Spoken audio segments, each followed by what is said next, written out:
You know, when you think about joining metal, you probably picture a bright flash and a shower of sparks, right? But that's just one tiny piece of a much bigger puzzle. Today, we're going to look at the unseen welds, the really clever, sometimes surprising ways engineers fuse metal together that go way beyond that classic image.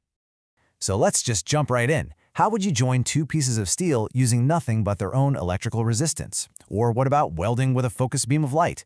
Or get this, what if you could make a bond that's stronger than the metal itself without even melting the main parts at all? It sounds like something from the future, but it's happening all around us every single day. First, let's get our bearings with the classic, oxyacetylene welding. This is all about a controlled chemical reaction. That flame you see is doing two jobs at once. The super hot inner cone is what melts the metal, but the bigger outer part of the flame is burning up all the oxygen around the weld. It creates this perfect invisible shield of gas that protects the molten puddle. Pretty smart, huh? And this method is so incredibly versatile and portable, you don't even need electricity. That's why it's a total workhorse in repair shops everywhere. But the methods we're diving into today, they were designed to solve completely different kinds of problems. All right, first up, let's talk about a category where it's all about raw power, combining massive electrical currents with intense physical pressure to create incredibly strong bonds in literally the blink of an eye. The whole idea behind resistance welding is just beautiful in its simplicity.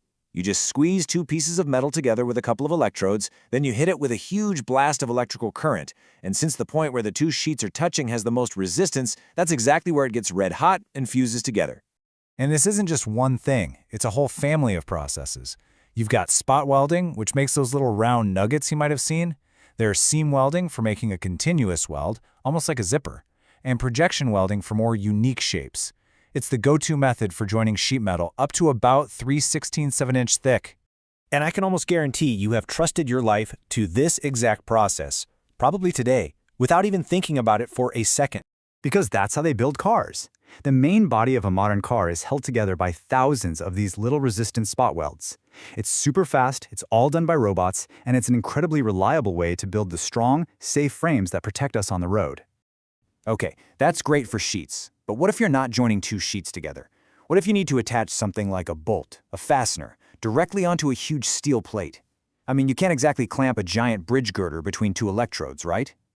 Well, that's the exact problem stud welding was invented to solve. There's a special gun that holds the stud. It lifts it just a tiny bit off the surface to create a powerful electric arc, which melts the end of the stud and the spot on the plate. And then it just plunges it right in. Bam! A perfect weld.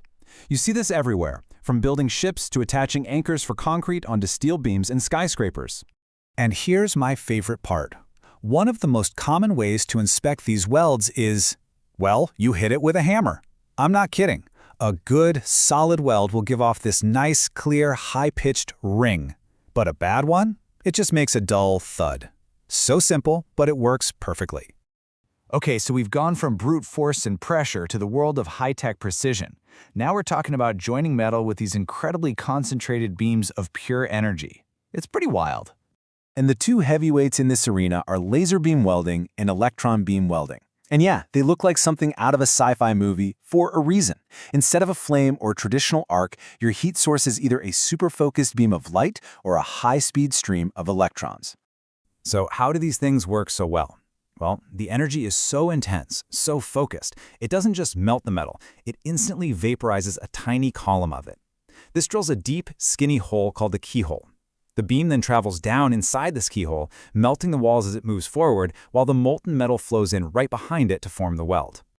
This keyhole effect is the secret sauce. It's a total game changer. It lets you create these incredibly deep but very narrow welds, all while putting very little heat into the rest of the part. And what that means is you get super strong joints with almost no warping or distortion, which is absolutely critical for things like jet engine parts or delicate medical implants. All right, now let's completely switch gears. What if you could join two pieces of metal without melting the main parts at all? This is a totally different way of thinking. It's less like welding and way more like using a kind of super strong molten metal glue. I mean, this brings up a really interesting problem, right? How do you create a permanent bond when you're working with delicate electronics? Or what if you need to join two totally different kinds of metal, like copper to steel, that you just can't weld together in the normal way? Well, the answer lies in two processes that are basically cousins: brazing and soldering. In both, you heat up the main parts, and then you melt a totally different filler metal, one with a lower melting point, right into the joint. And the only thing that separates them is one single number. That's the magic number, 840 degrees Fahrenheit, or 450 degrees Celsius.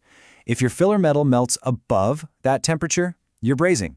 If it melts at or below that temperature, you're soldering. That's it. That is the one and only difference. So, how does the molten filler know where to go? It's not magic. Both processes rely on a really powerful force of physics that you've definitely seen before. It's called capillary action. And this picture shows it perfectly. You know how water seems to climb up the inside of a really thin straw? It's the same idea. The liquid filler metal is literally sucked into that tiny gap between the two solid parts. It happens almost instantly, and it will even flow uphill against gravity. Once it cools, you've got a solid metallurgical bond.